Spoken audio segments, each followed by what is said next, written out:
Supercross at Daytona, as Joe Montana is to Super Bowls. No rider had ever won the granddaddy of Supercrosses 3 times until Jeff. He defeated Jeff Ward in '89. Jean-Michel Bale in '90. And again, Jeff Ward in '91.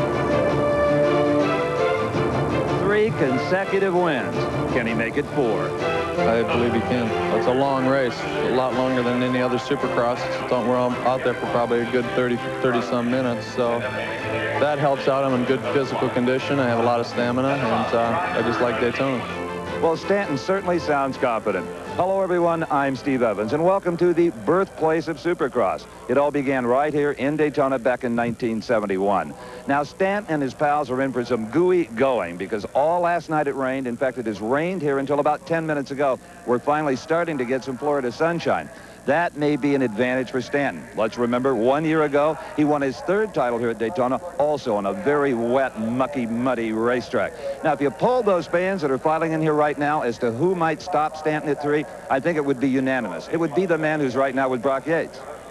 Well, Steve, I'll tell you what, if Stanton's going to beat anybody, he's going to have to beat the man standing right beside me, 19-year-old Damon Bradshaw, who's won the last 5 AMA Supercrosses, but comes in here into Daytona having won some of the smaller classes, Damon, but you haven't really done too well with the 250 motorcycles, and I'm sure you're looking to do a lot better today. Yeah, I sure hope so. I've had some bad luck here on the 250. You know, we've had bad weather a couple years. You know, no excuses. Jeff Stanton's deserved, you know, what he's got, and you know, hopefully today I can change that. I'd like to, you know, go out of here with a good finish, hopefully a win. But my goal is to be on the podium, and, you know, there's going to be some other tough competitors out there. There's 4 or 5 guys that can win this race. Damon, we had a lot of rain, a lot of nutty weather for the last couple of days, but now it's cleared off real well. Is the racetrack going to be heavy after the heats in the main or not? I think it's probably going to be pretty wet. It's going to be ruddy. You know, it's hard for the water to drain off this course because it's so flat, and there's nowhere to put the water. So it's probably going to be a little wet, but we'll have to deal with it. I know you can handle it. I hope so. Thank you. Okay, Damon Bradshaw. And now for more on this unique racetrack and the conditions that riders are going to face, let's go to our broadcast partner, Gary Gerald. Well, Brock, the weather has been a complicating factor, no question. Heavy rain all last night, all this morning, but just in the last few minutes now, the sun is shining. What kind of conditions are these riders going to have to compete upon here at Daytona? The circuit itself is a major challenge. It's unique among Supercross circuits because normally the riders compete in a stadium or many times an indoor arena where they truck in the clay and the sand and they compact it and make a very hard, confined racing surface. This is much more like a natural terrain circuit. It's the longest that the riders compete on, and you have to contend with a Daytona sand, now turned to mud. You see the deep furrows and the ruts that develop. It's going to take a tremendous amount of strength and stamina, a Herculean effort for some rider to win here in the prestigious Daytona event. Well, thank you, Gary. You know, the course designer, Gary Bailey, estimated this course at 3/8 of a mile, Brock Yates. I think it's longer than that, but it's too gooey to crawl around with a tape. One way or the other, though, Steve, as Gary says and as Stanton says, it's going to take an enormous amount of physical conditioning to win this thing. That is a major factor. Even in a heat race like this is coming up. You got to be strong, young, and ready to race. And that perfectly describes Jeff Stanton there on his Honda. Well, one of the guys that definitely wants to put Stanton away if he can is Mike LaRocco out of South Bend, Indiana. Mike won the first Supercross of the season at the Citrus Bowl in Orlando, Florida, before, of course, Damon Bradshaw went on his 5-race tear. And here's another tough little customer from California. That is Jeff Emig. Emig aboard a Yamaha. In fact, Honda does not have the power of numbers that it often does in this heat race. There's a lot more Yamahas, Kawasaki's, and Suzuki's collectively than Hondas. But Honda has Stanton, and that counts for about 10. They got a stretch of about 50 yards of wet grass, Steve, before they hit the actual course when the gates come down. The start is everything in Supercross. Let's see who got the whole shot. It is number 25 on a Suzuki Todd DeHoop out of Hudsonville, Michigan.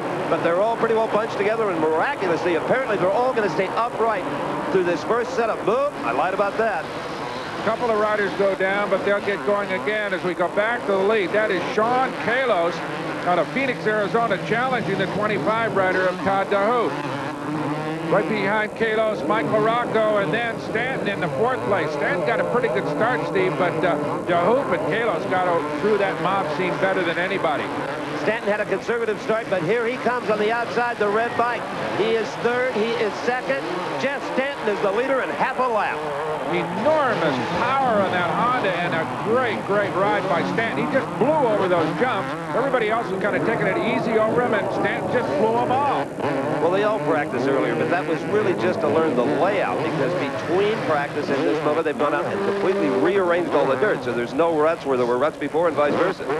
Looks like Stanton's style is just to ride that motorcycle as hard as he can. He's counting on physical conditioning, no doubt about it. Leg strength on Stanton must be like a NFL tackle, Steve. He is awesome. Well, he is, and he doesn't appear to pace himself, even though he knows if he goes directly to the main here, he's still got that big 20-lapper to come, and that's the one that'll wear you down. And here's for the fourth position, 8 Jeff Emmett, 25, Todd DeHoop. Well, this is where it gets tense back here, because only 5 of these riders will transfer to the main Supercross. So there's a lot of pressure on everybody here as Stanton continues to open out his lead. But between Kalos, Larocco, DeHoop, Emick, those guys are pushing hard to finish at least in the top 5. And imagine your body being beat up like this, but your eyes have to stay trained on that course, trying to find the quick way around and the smooth way around more than anything else to stay upright on these machines.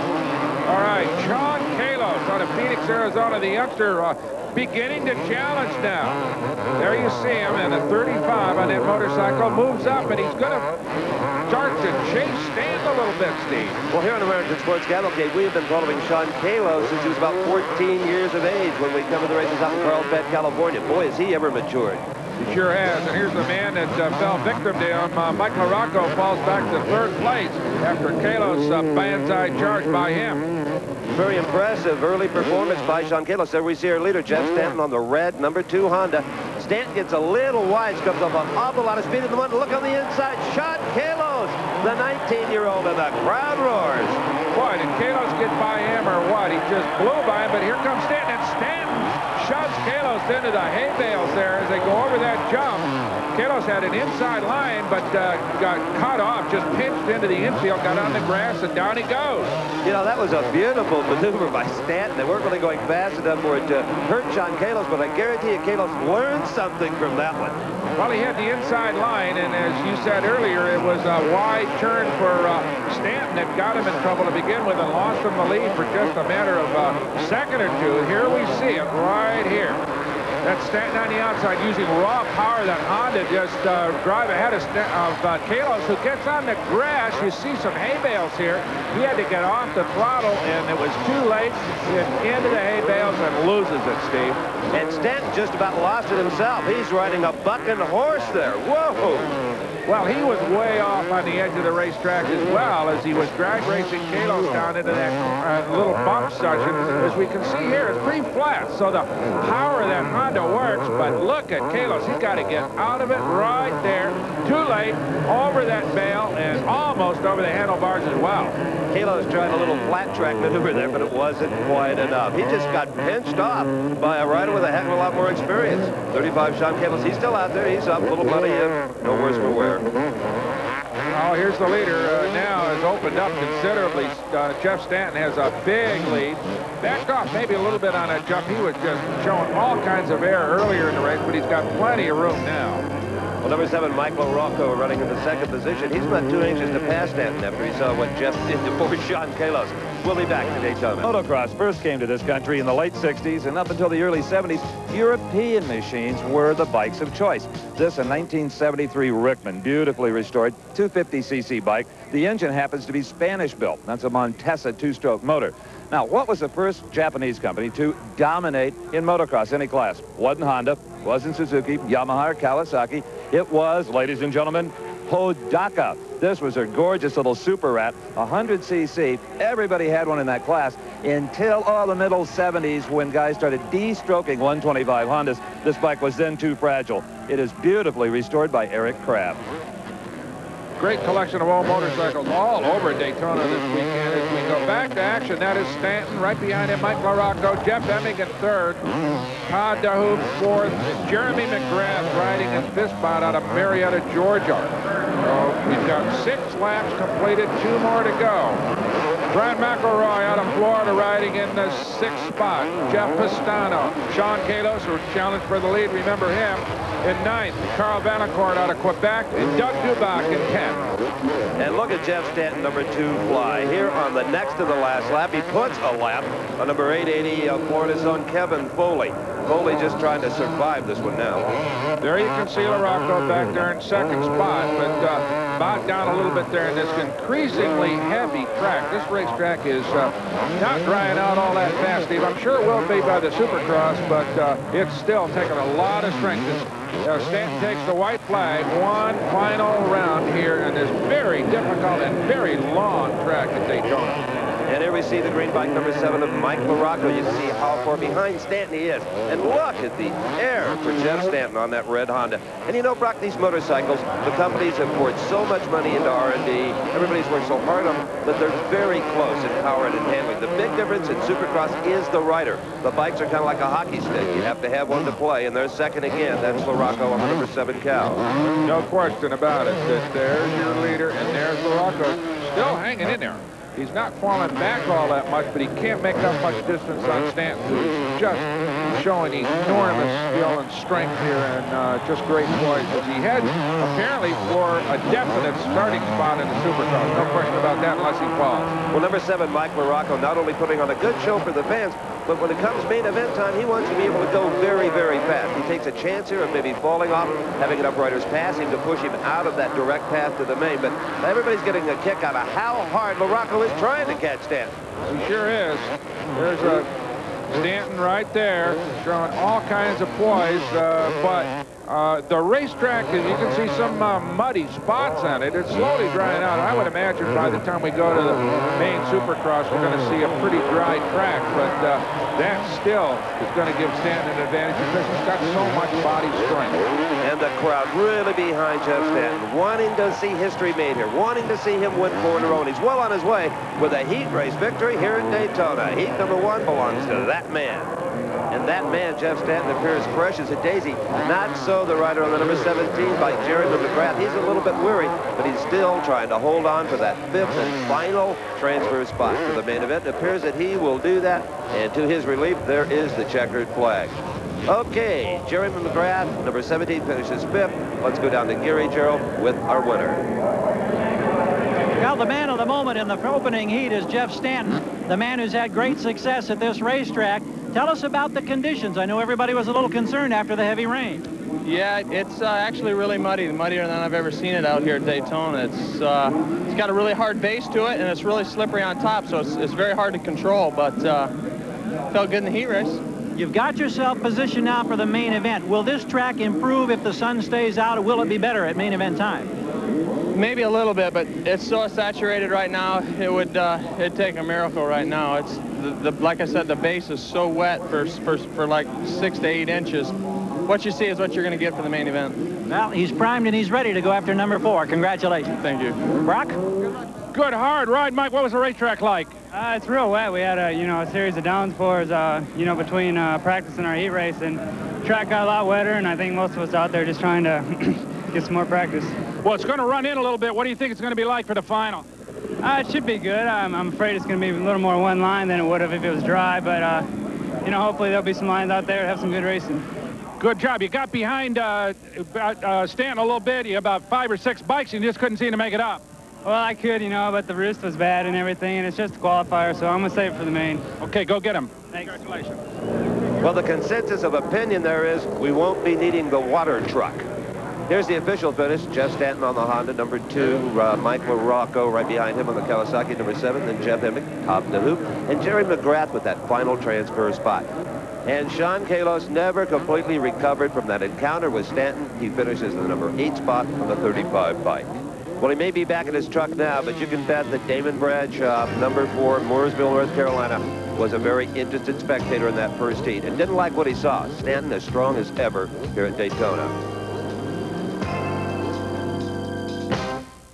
Motorcycle you definitely will not see on the jumps here at the Daytona Supercross today. This is a beautifully restored 1938 Indian. inline, air-cooled, straight four-cylinder motorcycle from the golden age when Harley-Davidsons and Indians ruled the world, Steve. Well, here's a guy who probably won't be ruling much today. That's Stephen Bobbitt, 269. He's really a pro-am rider from Norcross, Georgia, in against the heavyweights, the full-time factory pros. Steve is ready for heat number 2, and so is the defending Supercross champion, Jean-Michel Bayle from France, now living in Redondo Beach, California, Honda mounted. Also in this very competitive field, Jeff Matasevich, Anaheim Hills, California, on board a Kawasaki. Jeff currently sitting 8th in the Supercross standings as we come into Daytona Beach. And Mike Kudrowski, Acton, California, on his Kawasaki. He led the 1990 Supercross points right up to the very end of the year and was nosed out of the victory. So he'll carry the number 3 on his Kawasaki motorcycle as the field gets ready. Remember now, the top 5 go to the main. Everybody else going to have to fight their way into this final. All riders intently staring at that gate. It drops. On the inside, Steve Bobbitt, he's just going to go wide and watch this deal. A lot of ice and not much real estate. Oh, and they're down 1, 2, 3 riders minimum down. 4 now. They may need the scuba squad to get this thing untangled, Brock. Well, that's 44 Kip Sandel out of Sedalia, Colorado. Todd Sinclair went down, and also a couple of other riders we just couldn't see because of the flying mud. But everybody backed up, restarted, and underway again. And Mike Craig, El Cajon, California, number 59. He is the leader, but charging hard is Matasevich and Jean-Michel Bayle. Behind him, Larry Brooks out of El Cajon, one of the good riders in this series. But there you see the number 9 of Matasevich riding hard over those jumps. But right now, it's Mike Craig out of El Cajon leading it. And I'll tell you, Steve, how many great riders have come out of that town. Oh, unbelievable. The hotbed of motocross, certainly in Southern California, due to its proximity to the famous Carlsbad course. And there is Mike Craig, the leader, setting up for this tricky little turn. Behind him comes second place Jeff Matasevich, then Jean-Michel Bayle on the red Honda. Bayle has a problem on the outside, and the inside comes the white bike flying through to take third. That is Larry Brooks. Great pass by Brooks. In fact, that's the same place that Sean Kalos got by Stanton. And Brooks now challenging Matasevich for second place. So Jean-Michel Bayle has dropped back to third. Oh, Bayle is back. He's around Larry Brooks, pays him off quickly. So Brooks, just like Kalos, had a moment of glory, but in this case, Bayle got right by him again, and it now is Brooks trying to do the catch-up. But that was a great pass by Brooks for a moment there. And still a terrific race between Matasevich, number 9, and 1, Jean-Michel Bayle. Matasevich running in second, Bayle now back in that third position. And let's remember the rules are the same here. 8 laps, top 5 to the main. There you see Bayle on the red Honda. Right behind him, Brooks, trying to come back for more. There is Matasevich on the 9. There's Bayle, and there's Brooks. Brooks not giving up by any means. Boy, he had a great pass there. But now, this is a real slow part of the racetrack. There's Brooks disappearing. You see Bayle in the air, and then Matasevich. Here comes Brooks. Great race here for second, third, and fourth. And look at the style of number 1, Jean-Michel Bayle. Up on those pegs, letting the motorcycle do the work, letting those shocks take all of the punishment instead of his own knees and elbows. So there is Bayle.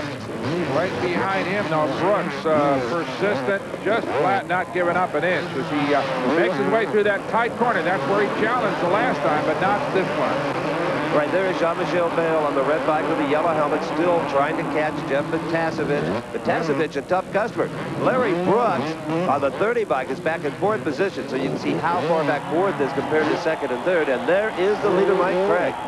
And here's a pass Bayle gets by Matasevich for second spot. Got him on that tight 90-degree corner there, and that was enough to get him into second place.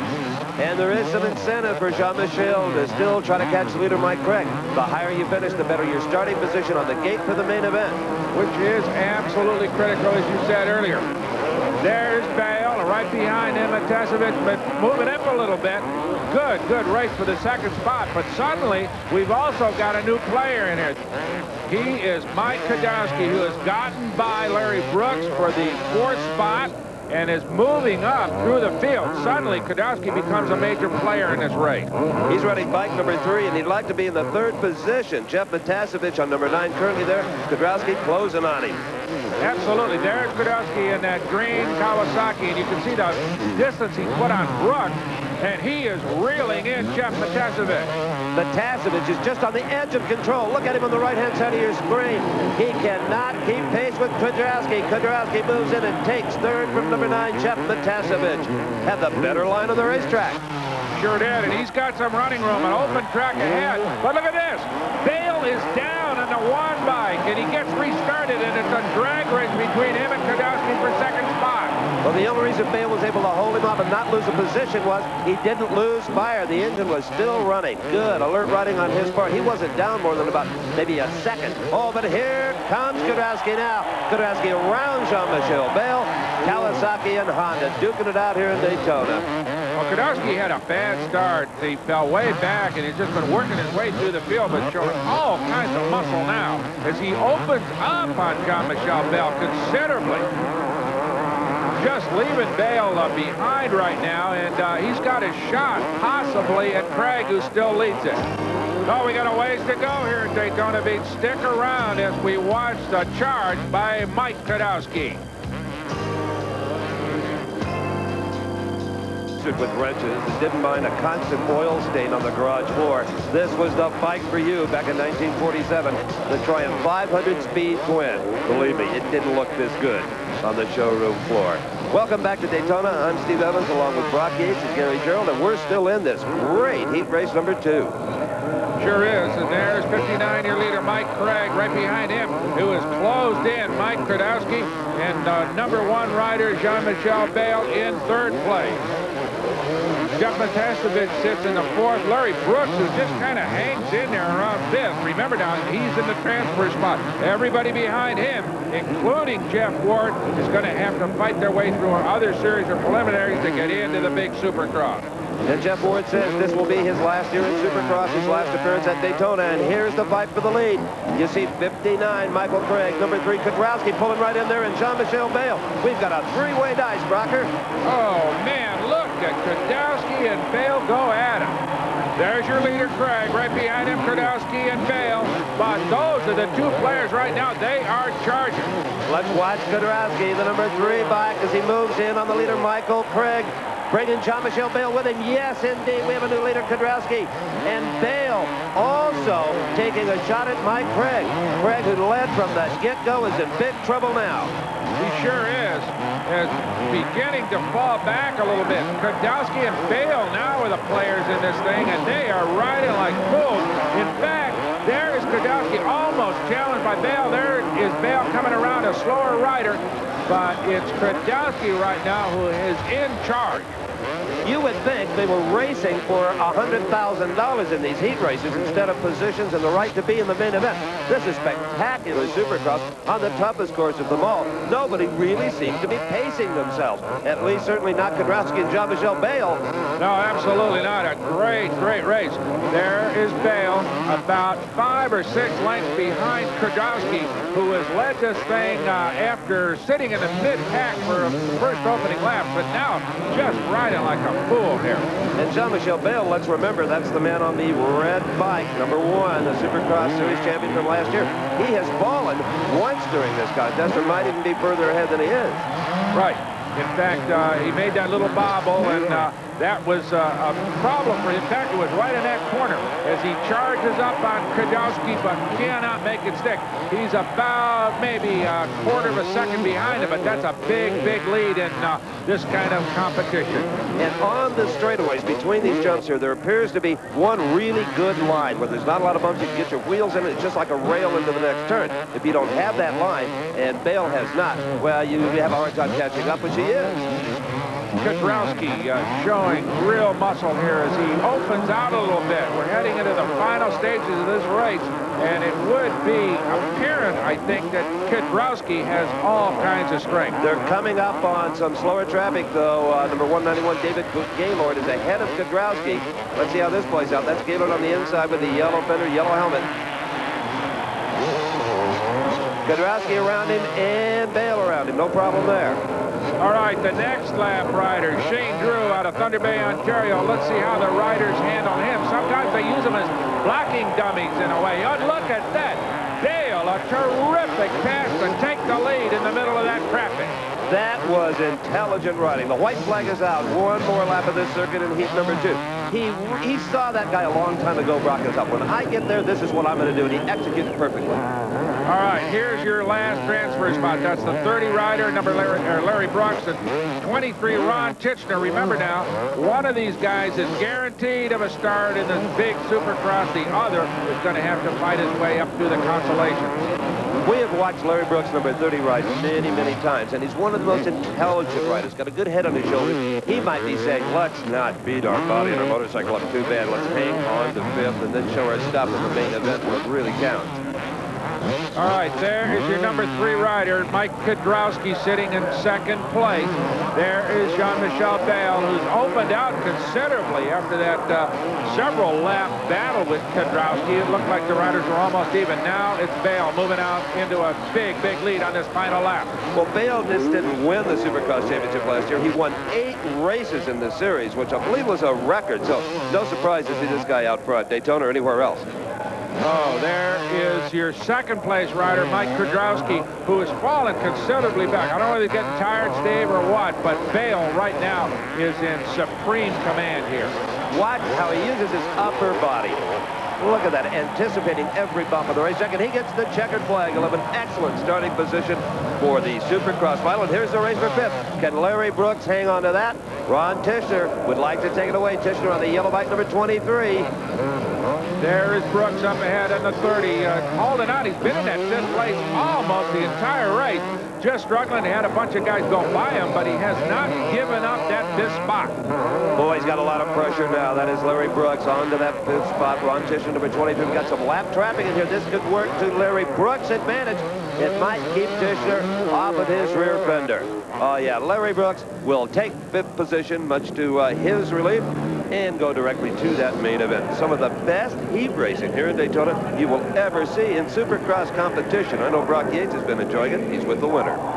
Jean-Michel, couple of hard falls, but kept on going in a great ride. Yeah, I make a couple of mistakes. You know, the track is very hard to ride, and you know, it takes a lot of energy to pick up the bike and come back on the race again. But I think I can have a good start in the main and try to win the race. You going to make any changes in the motorcycle for the final? No, I'm going to ride like I ride today in the first seat. I'm just going to try my best and try to win the race. Okay, go get him. Congratulations. Not even out of breath. Right now, let's go to Gary Gerald. Well, Mike, you had quite a battle with Jean-Michel back and forth. Tell us a little bit about it. Well, I got off to a pretty good start, and it's super muddy out there, and there's only a couple good lines, and we were going through, and finally I found a good line no one was taking, caught up, got into the lead, and then came up on some lappers, and in the back I took a little bit different turn. It was a little rougher than what Jean-Michel Bell was in, and he got around me. I just had to hang in there for a second. Well, is this going to be the day you get your first ever Supercross win? Well, I hope so. I'd love to get it here at Daytona. I feel pretty good. My Kawasaki's working good, everything, so I hope so. All right. Brock? Well, Gary and I with Mike Craig, who ran a first half of the race like a rocket and then seemed to falter a little bit. Was it the motorcycle or was it you? Well, it's kind of both. You know, from Southern California, like Mike Kudrowski is.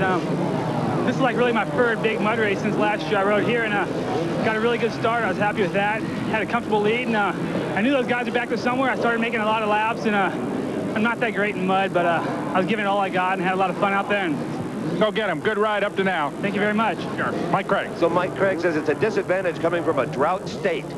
Jean-Michel Bale wins it. Kudrowski, what a nice battle in the 2nd position, followed by Craig Matasevich and Larry Brooks rounding out the top 5. 6 through 10, well, looks like this. Ron Titchener, then Pedersen, Ward, Fisher, and Sirwall. Stay with us. We'll be back to Daytona for heat number 3. I'm Brock Yates, along with Steve Evans and Gary Gerald, and I'll tell you what, if you come to Daytona for the Supercross, the whole motorcycle week is a rolling museum of great old motorcycles. Some of them here lined up in the infield as we get ready to go with heat number 3. Steve Evans. And there is Jeff Ward. For a motocross rider, he's an antique. Right at his 30th birthday, and he tells us this will be it. The final year for one of the great riders on his Kawasaki. But to his credit, do not worry about his retirement. Jeffy has done just fine in the financial department. Absolutely. Swimmers, gymnasts, and motocross riders, they're just about finished in their mid-20s, really. And Jeff Ward has great endurance and one of the all-time great riders, but as you say, this is his final season. And here's a man who may inherit those laurels. That is number 4, Damon Bradshaw on his Yamaha. Has won the last 5 Supercross events. Is favored to maybe stop Stanton here at Daytona. But another guy who'll be tough in this heat race is number 5, Guy Cooper on a Suzuki out of Stillwater, Oklahoma. Absolutely. Cooper ran real well on the 125s last season, finished second in that ranking, and is now ready to move up into his big 250cc bike. The start is imminent. Nobody wants to impale themselves on the front of that gate. They wait till they see some sign of it dropping downward. And there it is. The most exciting part of Supercross, I think, are those starts. Guy Cooper had a terrible start, Brock. He did. He fell way back. He's in that mob scene near the end there, and that's going to be a struggle for Guy Cooper. We got a couple of guys bogged down there. No major problems. So actually a pretty clean start, all things considered. But Guy Cooper's got a long way to make up. But as predicted, there is number 4, Damon Bradshaw front. And the guy that was chasing him went off the course. 111, Stephen Everts was running second until he took a detour. He did. The Belgian rider got it saved pretty good. He was in real trouble for a minute there, but got it all gathered up, and it stays in second place. But look at the young man from North Carolina, Damon Bradshaw, just flying away from everybody. Oh, yeah, Bradshaw. What a brilliant start he had. Not a bad start for number 38, Michael Jones, either. Jones currently in the 4th spot, followed by Larry Ward, number 10, and Kyle Lewis on the 69 bike. There you see that fight for the 4th position. And that's a good one between those 4 guys. Remember now, it will be 1 through 5 that transfers to the Supercross. So big incentive here. There's your leader, Damon Bradshaw. You can see the interval there between he and Everts.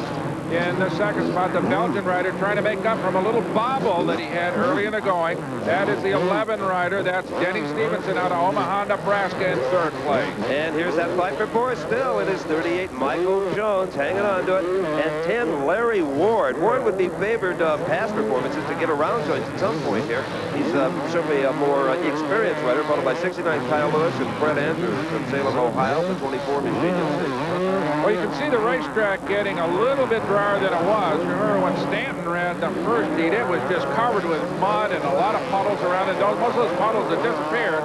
As Lewis, look at Kyle Lewis come up and take 5th place. Yeah, but he's not going to have it very long. Larry Ward has already taken it back again. So these guys really basically racing under a blanket. All 3 of them, Ward, Lewis, and Andrews, just going at it for that transfer spot. And here's that race for 4th position again, Michael Jones and Larry Ward. There's more pressure right now on the 4th, 5th, and 6th place riders than there are on the leaders. Absolutely, because Damon Bradshaw has just said goodbye to everybody at this point. But these riders, they don't want to have to work in those preliminary consolation heats to get into the big event. You know, Brock, you mentioned part of the course is drying out, and it appears to be, but it's certainly gooey between the jumps, and the base of the jumps and between the ones that are close together. It's still pretty sloppy. Yeah, it really is. In fact, I noticed actually a couple of puddles. Nobody's going through them because they're offline a little bit, and the water's kind of moved offline. But you can see it's still pretty heavy in that particular corner, especially the slower 180-degree corners on this racetrack. Okay, again, the race for 5th. Number 10, that is Larry Ward on the yellow machine, followed by Kyle Lewis, number 69. He can hear that raspy exhaust note of Kyle Lewis. He knows he's there. Plus, his mechanic, when he comes by that location, will give him some kind of a sign as to where the other rider is and what he has to do to respond. But for the most part, in this 8-lap heat race, Steve, they are going just as hard as they can go. Unless, of course, they get such a big lead that they can back off a little bit. But even that, you lose your rhythm. You notice the really fast riders, they use a lot of air. They take these jumps just as hard as they can. They just smoke it around this incredible exhibition of physical endurance and conditioning. It always amazes me to watch these guys ride these things. Well, it's certainly the most physically demanding of all motorsports, and right up in the top 2 or 3 of sports in general. Oh, absolutely. It's like rodeo and heavyweight prize fighting all coupled together. I mean, you just got to use every part of your body to its max. Well, one guy who is doing that is number 10, Larry Ward, trying to hold on. Oh, and he is off of the course. Fred Andrews, number 24, passes him for the 6th position. Ward now even further back, has more work to do and less time to do it in. So Larry Ward made a big mistake there, and it was a bad one because it's going to push him out of the top 5. It's going to push him way back, as a matter of fact. There's your fourth place rider, 38, Michael Jones, is looking pretty good right now in a heavy racetrack. There's 69, Kyle Lewis sitting in the 5th and transfer spot. So there is Kyle Lewis's crew giving him a little signal there. I don't know what they're telling him, Steve, other than stand on it, because he's got some folks behind him, including number 28, Gene Newbeck out of Brooksville, Florida. He seems to be on the move. And the second bike in the picture there, number 69, Kyle Lewis. He is in that 5th spot. The yellow flag meaning a rider is down. You see him. He was a little groggy, but walking away. The flag will do a great job on this racetrack. Although there are no full course cautions here, you got to pay attention all the way around. If you see a yellow flag, you know somebody's down, but they're not going to slow the course down at all. And there is a bobble by 38. That is Michael Jones, and that was a big one because Kyle Lewis moves by to take 4th place. Great racing here at Daytona. We'll be back with more Supercross action right after this.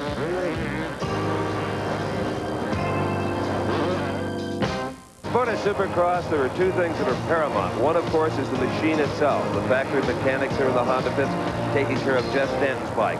The other, in that this is a sport of total concentration, is that Jeff Stanton get his head together. And each rider has a different way of doing that, and they always do it in the truck and try to seclude themselves a bit. We're back at heat number 3, Brock. We sure are, and this is 69 Kyle Lewis and Gene Newbeck. Remember, we talked about him earlier, moving up through the field, and he is now challenging Newbeck on a roll here as this race begins to unfold. There is Damon Bradshaw, Stephen Everett still sitting in 1-2.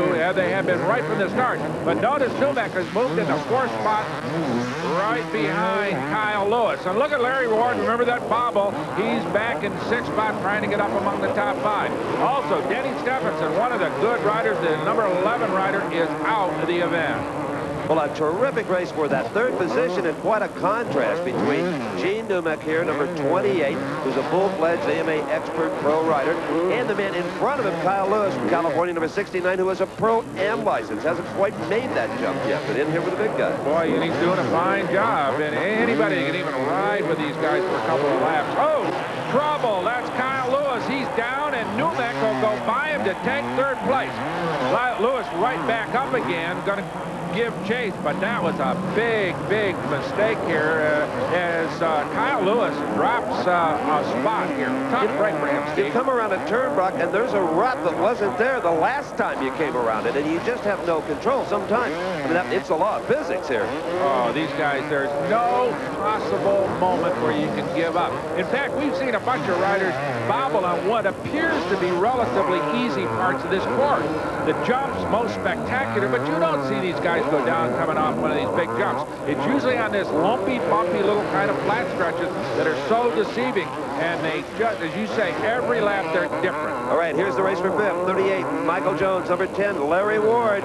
Ward charging on him over the jumps, but cannot make it stick. Mike Jones, number 38, stays out in front. And we are right now going on to the last lap. The white flag in motocross means exactly what it means in every other kind of event here at Daytona. 1 to go. And here's the man with the pressure on him, trying to get some mud wiped off his goggles. That's Larry Ward, who, remember, fell back. He's now in 6th spot, trying to get back up amongst the top 5, where he does not have to work through the consolation to get into the big Supercross. He's going to get behind number 170, Jim Chamberlain there. Larry Ward uses Chamberlain to get the 5th position. Good move by Larry Ward, Steve. Oh, absolutely. And up front, though, but good moves. This man's got them all. Damon Bradshaw is going to win the 3rd heat here. Boy, this is setting up wonderfully, isn't it? Stanton and Bradshaw, both heat winners going into the final. I love a plan when it comes together. Oh, Damon Bradshaw styles it a little bit as he comes off that final jump in big way. He'll move on to the final. And here is that race for 5th. Larry Ward and Michael Jones, number 10 and number 38. Ward appears, if he doesn't make another one of those little bobbles, getting up on the pegs there. He knows that Jones is not that close to him. Jones with a roost off at the jump there is trying all he can, but he's just not going to have enough.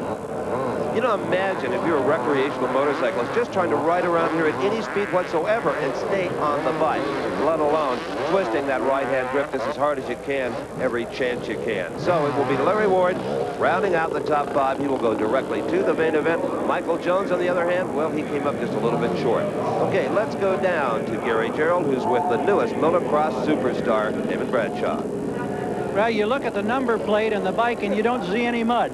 That means that Damon Bradshaw had an easy time, no traffic. You made it look ridiculously easy. Well, I hope that's the way I'm able to do it in the main event, but, you know, I'll have to wait and see. It's tough regardless if you are out front or if you're behind on this racetrack. It's definitely a lot better to have a clear racetrack ahead of you. That's what I had. You look like you're riding, and I can only imagine, with so much confidence with this great winning streak. Well, I feel real good. The bike's fitting me. You know, I'm fitting the bike. All the guys at Yamaha have been working really hard. All my sponsors have been working hard, and, you know, it makes me feel comfortable to go out there and try to win for those guys. What does it mean now to have improved weather conditions after all of the rain in the early practice? Well, it feels good. Once it started raining, I didn't make my mind up to ride in the mud, so anything better than rain is perfect. And, of course, I remember what it's been in the last couple of years. Not good fortune. This year, things looking a lot brighter already. Yeah, I hope so. If this is the beginning of it, hopefully I'll have a good day here at Daytona. Congratulations. Thank you. How that young man has matured since 1 year ago. Damon Bradshaw runs away with heat number 3. Stephen Everett really wasn't close, but he still got number 2, followed by Newman, Lewis, and Ward. Ward was the last guy we have good news for. Michael Jones, Kurt McMillan, Fred Andrews, Chris Coleman, John Dowd did not go directly to the main event. Gary is with a guy, though, who made a tremendous charge in heat number 3. Now, Gene Newmack, a hard ride for third. You had quite a battle going there through the middle stages of this event to get that third spot. Yeah, you know, I got a bad pick on the gate, so I didn't get a good start. And the track conditions today, you know, a little rainy in the morning. It's not too many lines out there, so it's good to get a good start. So I was coming up through, and probably Kyle Lewis is the one that helped me up the most. Me and him were going at it for a few laps, and slid out in the corner. I passed him 2 laps to go and cruised on the third. So now you look ahead to the main event, and you've got that spot already insured. It's got to be a nice feeling. Yeah, it's good. You know, it's like I said, it's real messy out here, so it's good to go right from the heat into the main. So hopefully I'll just get a good start, and with it being one line out there, maybe somebody's out there faster than me, but I can hold them off. Man, looking for an upset. Steve? Well, here's a fella he may have a hard time holding off. Jean-Michel Bale, not back in his truck meditating, but out here getting ready for the big Supercross to come. Stay with us from Daytona. We've got a real 20-lap barn burner coming at you. We're ready for the granddaddy Supercross of them all, the Daytona Supercross by Honda here. 20 laps around this long and very challenging course. Perhaps the most difficult motocross course in the world. And these are the best riders. Steve? Not a slow one among the 30 starters here in the main event. But there's one rider who finished second here a year ago that wanted to come to Daytona this year in perfect physical condition because it's his last appearance here at the granddaddy of them all. His name is Jeff Ward, but he's hurting. A hand and shoulder injury. Earlier, Brock talked to him. I know you're hurting, Jeff. 20 laps around this joint is really that's a hard ride for everybody, and it's got to be painful for you. Are you going to try to save yourself to the end and pace yourself a little bit, or what? No, you got to go off the gate. You know, you got to get out front and run the pace, and hopefully they tire out and you don't. You can ride relaxed. This track's more, I think, on the basis of riding relaxed and going fast than it is like charging real hard and, you know, making a lot of mistakes is going to wear you out. So just I think that being smooth is going to be the most important thing. And as Jeff kick-starts that Kawasaki, he's got more laps on him than 15 of these other riders. He did not transfer directly from his heat, had to run through the semifinals and earn his way to the gate. Damon Bradshaw, well, he zoomed with a heat win right up to the starting line. Bradshaw, can he win his first ever Daytona? He's only 19 years of age, but he'd like to get it accomplished early. Now, can Jeff Stanton on the number 2 Honda, can he win his 4th consecutive Daytona? No one else has won more than 2, so already holds that record. And Brock, this, I think, has all the ingredients to be the best Daytona Supercross by Honda we've ever covered. It's very possible, Steve. I mean, this is such a long event. It's almost half again as long as most of the Supercrosses these riders ride, and conditioning is critical. We're almost ready for a start. The gate falls and we are underway. One of the most spectacular sights in all of motorsports as they funnel down into turn number 1. And going way wide, a second man started today, number 5, Guy Cooper. But it is Damon Bradshaw and Todd DeHoop up front. Terrific start. These great riders, not a bobble amongst them except for Cooper, and that wasn't much. There is Damon Bradshaw on the 4. Right behind him, DeHoop. But look at this. There's the two. Jeff Stanton blows by DeHoop to take over second place, and he has Bradshaw in his sights. And into fourth position, Jeff Natasevich on number 9 and Mike Kudrowski, number 3. Two strong performers from their heat races. They're going faster. They're going harder and flying higher than ever before. There's your leader, Damon Bradshaw, and right behind him and the two, that is Jeff Stanton going for win number 4. However, let's not forget, Damon Bradshaw has got a 5-race streak on the line here as well. And here is the race for the third position, number 25. There he is, Todd DeHoop. DeHoop trying to catch a burn shot there and did a nice job of it. Right behind him is Jeff Natasevich on the number 9, the green bike. But look at this. Kudrowski, the number 3, begins to challenge Natasevich for that 4th spot. In fact, he's by him, and he got him midair, Steve, off that jump. That was a beauty. Number 25, Todd DeHoop is in 3rd. Kudrowski with that pass is in 4th. Natasevich now pushed back to 5th. And Jean-Michel Bale is in 6th and moving up, the number 1 Honda. He sure is. He's going to make a move if he can here pretty quickly on Natasevich, who seems to be fading. He did. He got Natasevich. He did indeed. So Jean-Michel Bale is on the move, as is this man, Mike Kudrowski. And here's Kudrowski taking 3rd away from 25. Todd DeHoop, there's passing going on throughout the entire top 10. So Kudrowski once again comes out of mid-pack just as he did in his heat and is charging. But Natasevich got hung up there just for a second on the 9 bike, and here's the leader, Damon Bradshaw, with Jeff Stanton right behind him. The crowd is really getting what they paid for here between these two. Oh, look at Stanton and the young man Bradshaw take care coming off that jump. Remember, this is a bad corner right in here, and this is a very treacherous and deceiving part of this racetrack, where you see there's Bradshaw and right behind him Stanton. What a rider Stanton is. Unbelievable. Well, with David Bradshaw on the Yamaha out front, right now Gary Gerald is with Jeff Stanton's boss from Honda to see how he feels about this. Dave Arnold, the team manager for Honda. A tremendous battle right now as Jeff Stanton challenges Damon Bradshaw. Would you rather be stalking or be in front at this point? No, we're fortunate enough that Jeff got off to a good start. Damon got the whole shot. I think Jeff was about 3rd or 4th, and I think at this point in the time, it's best just to follow. It's a long race. I think Jeff will have the advantage of looking at Damon's lines, and someone's going to get tired. I'm not going to, but you know, it's a long enough race that that'll be a factor. So thank you, Dave. You're welcome. Steve. Oh, Gary, I absolutely agree with Dave. It is Bradshaw who is sitting in the better position of the two right now, brother. Well, no question, but as he said, Steve, it's going to become a matter of conditioning later on in this race. All right, there's the race for 5th. Todd DeHoop, 25. Stephen Everett is in here now and won the bike 111, and Jeff Natasevich has slipped back a bit into the 7th position on the number 9 bike. Jean-Michel Bale, number 1, is currently running number 4. But we've got a long ways to go here in Daytona. Stay with us. I'm Brock Yates, along with Steve Evans and Gary Gerald, back at Daytona, where we've completed 10 laps, halfway of this magnificent Supercross that turned out to be a duel between Damon Bradshaw and Jeff Stanton, as we expected, Steve. All right, 10 laps are down. Mike Kudrowski in the 3rd spot, followed by Jean-Michel Bale on the number 1 Honda, and Mike LaRocca in the 5th spot. Here you see how they stack up 6 through 10. But all eyes right now are on Damon Bradshaw and Jeff Stanton. That's the show, buddy. Without a doubt. There he is, the 4. And I'll tell you what, Stanton has moved up a little bit, Steve. He is narrowing that distance, slowly but surely reeling Damon Bradshaw in. And let's not forget Mike Kudrowski on the 3 bike and Jean-Michel Bale. They're not that far behind, and they are currently running 3rd and 4th with a long time to go here.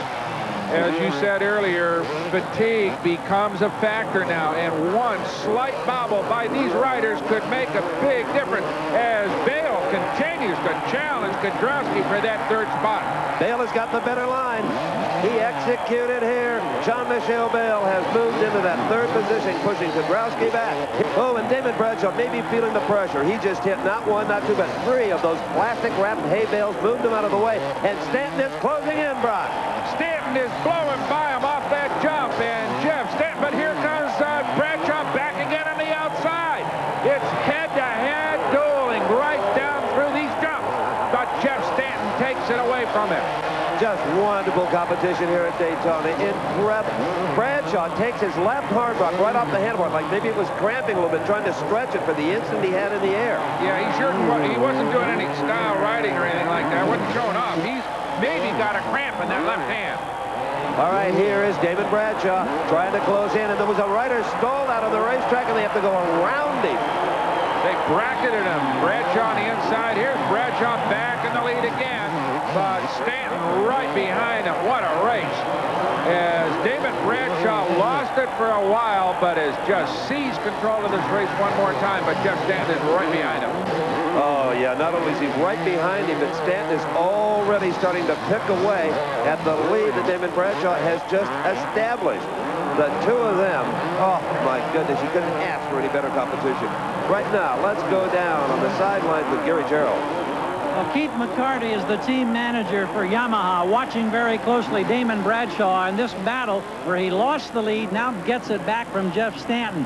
What's your evaluation at this point? Well, right now there's a lot of the race left to go. There's about 9 laps, so you know, they're battling really close. We're just going to have to watch the next couple laps and see what happens. But Stanton has his strong points on the track, and Damon has his, so it's probably going to come down to who's the strongest rider at the end. The fact that Damon has this great hot streak and the confidence going, will that help battle the fatigue factor and the extra length of this event? Well, I think he's out there to get as many points as he can. You know, the streak is really nice, but our main objective is to get as many points as we can at this race.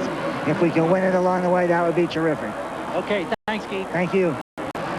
Steve, as we get to this race now, a couple of things to keep in mind.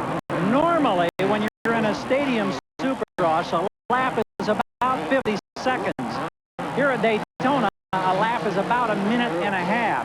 You add that extra time together, and you're talking about running an extra 15 laps in a normal Supercross event.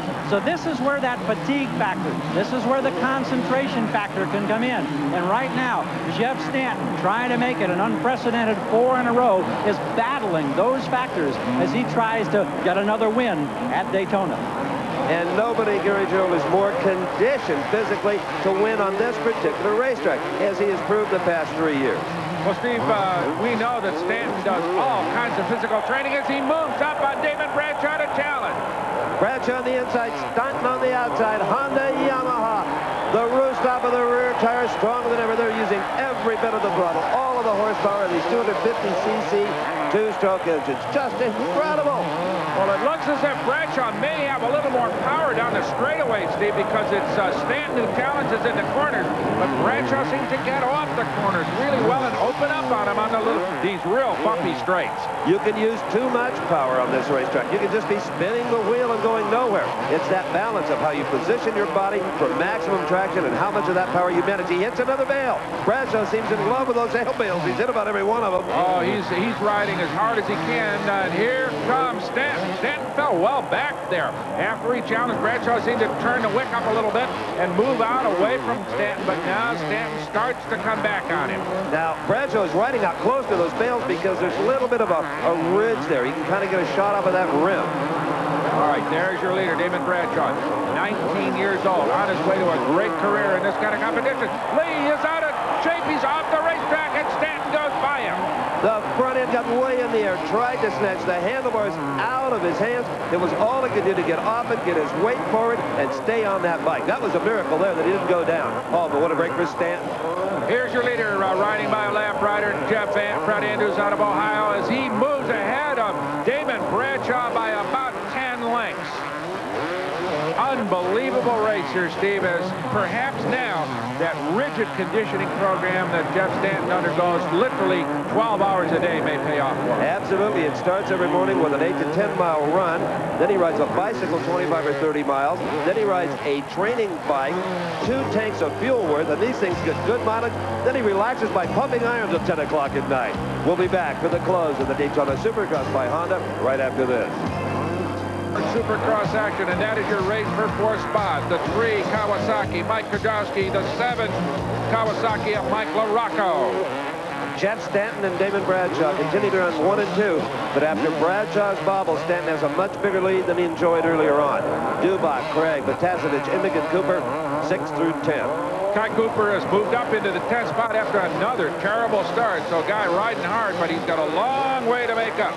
Well, that's your race for fourth, and here is your leader, Jeff Stanton, trying to make it 4 in a row on the number 2 Honda. And he doesn't appear to be at all tired, Brock. He told me earlier today, I love a tough, physical, demanding racetrack, and this has all of it. He's got it. Here is your race for fourth place. That is the 3-rider, Mike Kudowski. Behind him, Mike Morocco on the 7. A pair of Kawasaki's, a pair of fine riders battling it out here for 3rd and 4th position. And I'm going to tell you, Brock, for Kudrowski and LaRocco to finish 4th, 5th, those are real high finishes for these guys running in this kind of competition. That'll be good Supercross points for them. They won't be disappointed with that. No question. To be anywhere in the top 10 among them, what is without question the classiest field of motocross riders in the world, is a big honor. And, of course, a lot of points for this championship. This is only the one of many races this season. On to the last lap goes the leader, Jeff Stanton. The huge crowd here at Daytona on their feet. Imagine the pressure on this young man coming in here, the only one to have won 3, and everyone saying, well, you can win 4. Yeah, right. Well, as you said, Steve, I think that conditioning is paying off now. He looks as strong as he was at the start.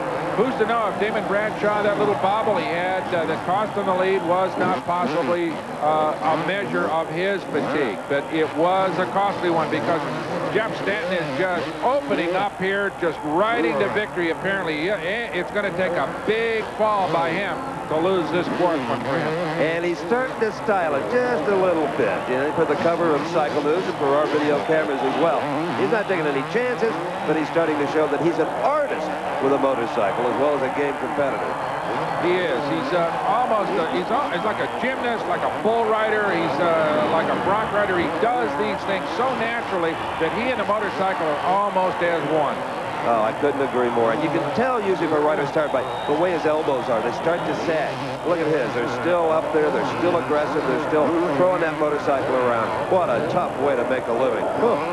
So Jeff Stanton apparently on his way to victory number 4 here at Daytona. Unprecedented. Damon Bradshaw had a 5-race streak going, but not today. Jeff Stanton wins Daytona Supercross number 4. But there's still some racing to go up there for 4th place. Number 3, Mike Kudrowski. Number 7, Mike LaRocco. And LaRocco is going to, at the very last second, get around Kudrowski. Kudrowski challenges back, but no, he cannot make that work. I believe it's going to be when they get to that checkered flag. Yes, Mike LaRocco will have salvaged 4th place out of this with a dramatic move with less than about a quarter of a lap to go. Sensational racing. He gets the checkered flag. LaRocco gets 4th. Jeff Ward way back in the pack. I'm sure disappointed and probably real sore. He will finish in the 17th position. He will also finish with guys like Bob Hanna and Brock Glover is among the greats of all time in this sport. A great competitor, Jeff Ward, will finish here in 17th place, and the crowd loves him. And they show with their voices how much they appreciate all the thrills he's provided over the years. And look at this, Jeff Stanton and Damon Bradshaw high-fiving 1 and 2 here in Daytona today. We'll be back to talk to them. It'll be time to spray the bubbly here at Daytona International Speedway. There's your winner of the Supercross, Jeff Stanton. Gary's with him. Well, the refreshing water, a victory cap, a chance to wipe off some of the grime. And here's the king of Daytona once again. Jeff Stanton, I tell you what, you own this place. Well, God, I sure hope so. It felt good. Just got in behind him, followed him, and rode a smart race. Best I could do. How tough was it when you had that mid-race battle when you swapped the lead? It was tough, but I was just kind of hanging low, waiting for some mistakes to happen. I thought maybe I could outlast him, and I did. You end the streak of Damon Bradshaw, who had come in with 5 in a row. How badly did you want this one? Well, I don't want it any badly, and I want any other race. It's just another race, and got a heck of a lot more of them to go. Well, you're on the way once again, back in that familiar groove. We congratulate you on a terrific ride. Thank you very much. All right. The man of the hour savors the moment in victory lane as we check in with Brock Yates. Damon, a great ride. I know you're disappointed, but he got off there just a little bit, and that was just enough to let him by, and then he couldn't get it back. Seemed like the motorcycle slowed down a little bit. Was that the case? No, it was me a little bit. I was saving a little bit to try to put in a charge at the end, and I that's what I done. Just didn't have quite enough. I rode really good. I shouldn't have been out front, but you know, Jeff rode a strong race. He deserved it. Great first quarter of the race. You're fantastic, and not just a little bobble, just a loss of concentration, was it, or what happened? No, just a mistake. Yeah. And he freely admits it, like champions do. Jeff Stanton is the champion here today for the 4th time, riding number 2, Damon Bradshaw on the Yamaha in 2nd, Jean-Michel Bale for Honda in 3rd, Mike LaRocca, Mike Kudrowski round out the top 5, followed by Dubak, Matasevich. A great show today from Jeff, Imig, Craig, and Cooper. Brock's with Mike LaRocco. Tough afternoon. Yeah, the rain really made track ruddy, and it made it tough for us to ride. The 2 leaders broke out, and it was just hard to catch up with them. Was the racetrack about what you expected it to be? Yeah, I definitely needed to be one of the ones that got out front and broke away. You know, I got a bad start. I slid out, and, you know, I fought through traffic, which on a one-line track like this is really hard to do, and, you know, I gave it 100%, but, you know, I came up short. Yeah, but it was a great show. Terrific effort. I know you're tired, so we'll go let you get a cold drink and a rest. All right, thanks. Okay, pal. Go get him. Gary's with the man who was the sentimental favorite. Well, Jeff Ward so many times has come so close at Daytona, and in this, what he has announced to be his final year of Supercross, how hard is it to think about the fact that you may never compete on this circuit again? Well, with finishes like today, I don't think it'll bother me too much, but it's just tough thinking about it, you know, going in the whole year and just thinking every race is my last race where I'm at, and it's just not the way I'd like to go racing, of course, and you know, of course, it's going to be a time when I have to retire, and this is it, I believe, and it'll be nice to get out of motorcycles and onto something new. It's been a great streak with 20 career wins and won every one of the last 8 or 9 years. There's probably still another one lurking somewhere before you hang it up for good. Oh, definitely. This track doesn't suit my style. I went down about 3 times, so I'm not too depressed about my finish, but hopefully I will get one in there before the year's out, and that'll make the whole year, and then just have a happy retirement. A man who's provided a lot of Supercross thrills over the years. Congratulations, Jeff. Thank you very much. So it's Jeff Ward's farewell tour. On behalf of Brock Yates and Gary Gerald, I'm Steve Evans. We hope you had a good time. We certainly did here in Daytona. The executive producer for American Sports Cavalcade is Harvey M. Palish.